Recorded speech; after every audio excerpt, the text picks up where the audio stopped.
as I stood outside the entrance to the underground passages, heavy rain falling upon the cobblestone road, ready to take part in the city's famous ghost tour. Amongst a group of about 20 to 30 people, I felt a sense of nervousness and excitement in the atmosphere. I'd arrived in Edinburgh that afternoon, traveling light, just enough clothes to last the night, and my camera, which had hung from my neck all day long, ready to snap up a piece of this beautiful historic city at any given moment. Throughout the day, I took part in the type of activities you'd expect from a tourist in this city, starting off with a visit to Edinburgh Zoo around midday, then also the famous Edinburgh Castle that stood towering above the city on a hilltop at around 4 p.m. I probably didn't spend as much time admiring these amazing locations as I should have, but with only the Sunday to take everything in before returning home for university the following day, I knew time was of the essence. Finally, leaving the castle at 7 p.m.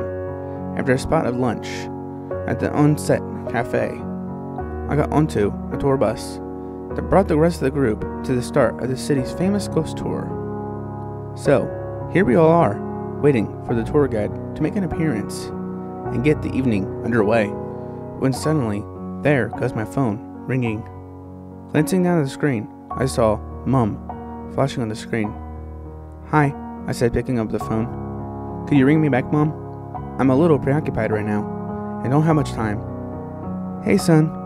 I'm just calling to see if you're okay. You know how worried I get if you don't call. Plus, it's always nice to spare a few moments for your old mom," she said.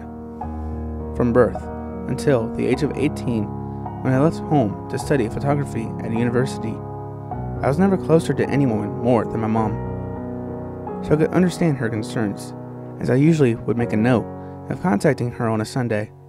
"I know, Mom, but I'm 18 now. You don't have to concern yourself," I replied reassuringly. "I'm up in Edinburgh at the moment. It's been quite a busy day, so it slipped my mind to get in touch. I'm just about to start the city's famous ghost tour." "It's okay, son," she said. "It's just good to hear you're okay. I'll let you get on with the tour. I feel you'll be safe now." "Safe now?" I laughed in confusion. "I'm sure I would have been safe even if you didn't call." "Hello?" I said as the line broke up. "Damn signal," I muttered, looking up from my phone. That's weird. Where's everyone gone?" I said to myself, looking at the empty entrance of the underground. "They must have started the tour without me while I was distracted on the phone." I laughed, talking out loud this time. "I'm sure I can catch up to them, though," I said, entering the gates in front of me that leads to a flight of descending stone steps. As I made my way down the 30 or so steps, I saw what looked like a distant gathering of people amongst dim lights and dust. "That must be them," I said, speeding up my pace into a fast walk. About 50 yards of fast walking down a narrow stone corridor, I was stopped dead in my tracks. Stepping out from a room to my left stood the shadow of a 6-foot man. To say I was terrified would be an understatement, my heart jumping into the back of my chest, the breath rushing from my lungs. I looked up at the figure in absolute panic. "Calm down," came a voice, breaking what seemed like an eternity of terror and silence. What?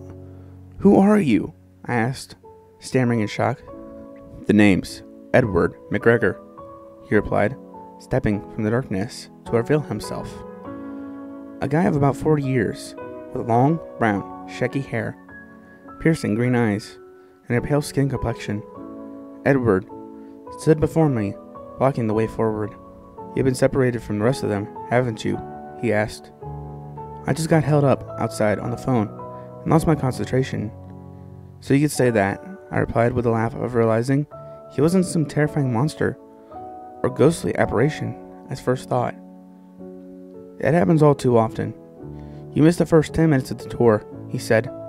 "But it's your lucky day." "My lucky day?" I asked, bemused. "Yeah, your lucky day," he said again. "How though?"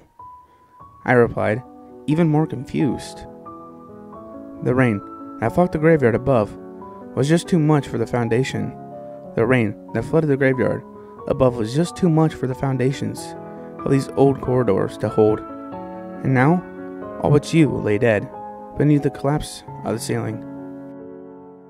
Give my kind regards to your mom for being of great help, he said, walking off back into the dark room he came from.